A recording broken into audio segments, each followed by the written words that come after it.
E se a gente pudesse ler uma mensagem escrita, sei lá, dezenas de milhões de anos atrás? Não em uma pedra, mas no próprio DNA.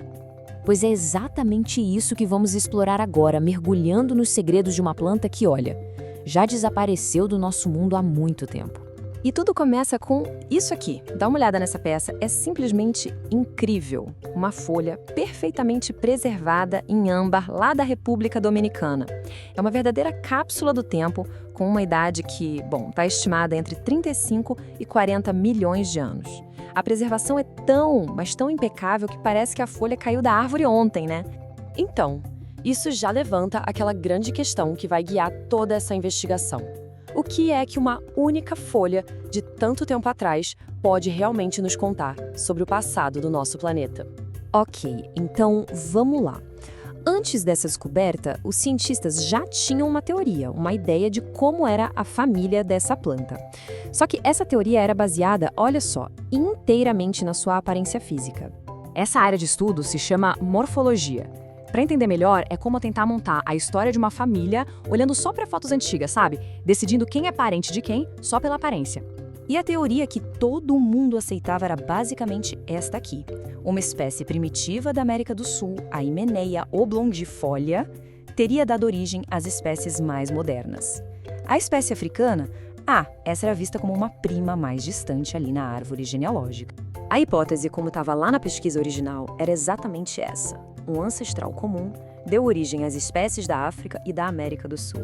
E a linhagem sul-americana evoluiu para a forma moderna. Essa era a verdade estabelecida, o que todo mundo acreditava, mas que estava prestes a ser colocada à prova. E agora a gente entra na fase da investigação de verdade. Os cientistas usaram uma técnica que foi revolucionária para buscar uma verdade mais profunda, uma verdade escondida dentro das células dessa folha fossilizada. A ferramenta-chave para isso é o chamado DNA antigo, ou aDNA. O que é isso? É o material genético recuperado de restos históricos e pré-históricos. Pense nisso como conseguir o código-fonte genético original, lido direto do passado. E o processo no laboratório parece até coisa de filme, uma ciência forense de altíssima tecnologia. Primeiro, eles extraem com todo cuidado os fragmentos de DNA, que são super frágeis. Depois, usam uma técnica chamada PCR, que funciona basicamente como uma máquina de xerox genética para fazer milhões de cópias de um gene específico. E, finalmente, esse gene, agora multiplicado, é sequenciado. Isso permite ver um código genético de milhões e milhões de anos atrás. É incrível! E o resultado? Bom, foi simplesmente revolucionário. Esse trabalho basicamente dobrou o recorde de idade do DNA de uma planta que se acreditava ser possível recuperar e analisar. Um feito e tanto no campo da paleogenética, sem dúvida. Então, com esse código genético em mãos, a história toda começa a mudar. O clímax da nossa análise está chegando, o momento em que a evidência do DNA finalmente vai revelar a verdade. Então, pensem só. De um lado, a gente tem a história contada pela aparência, que apontava para um parente lá da América do Sul. Do outro lado, a história que o DNA estava prestes a contar e que ia revelar algo completamente inesperado. E aqui acontece a grande virada na história. Olhem bem para essa árvore filogenética. O fóssil atual da H. protera não está nem perto da espécie sul-americana. Vejam só onde ele se encaixa, coladinho com a espécie africana. E aqui está a revelação principal, uma que literalmente cruza continentes.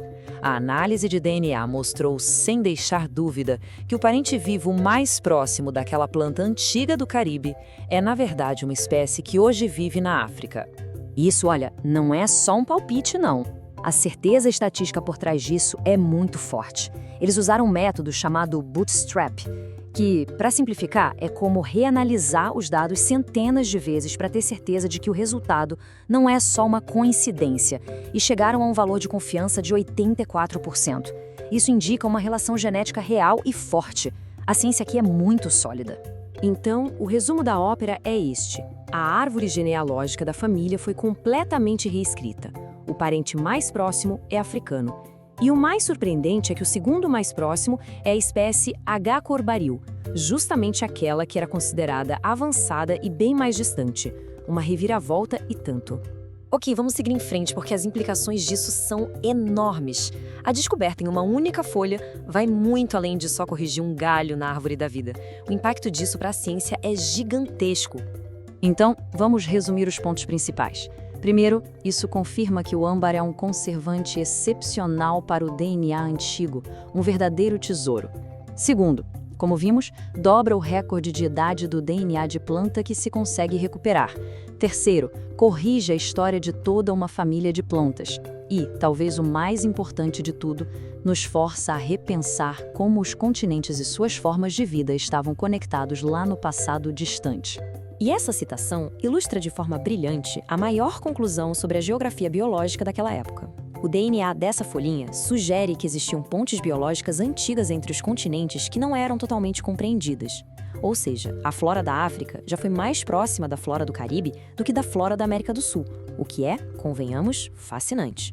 E tudo isso nos deixa com uma reflexão final, né? Se uma única e minúscula folha presa em resina por milhões de anos pode virar de cabeça para baixo tudo o que se achava que se sabia, imagine só quantos outros segredos ainda estão por aí, congelados no tempo, só esperando a hora de serem lidos.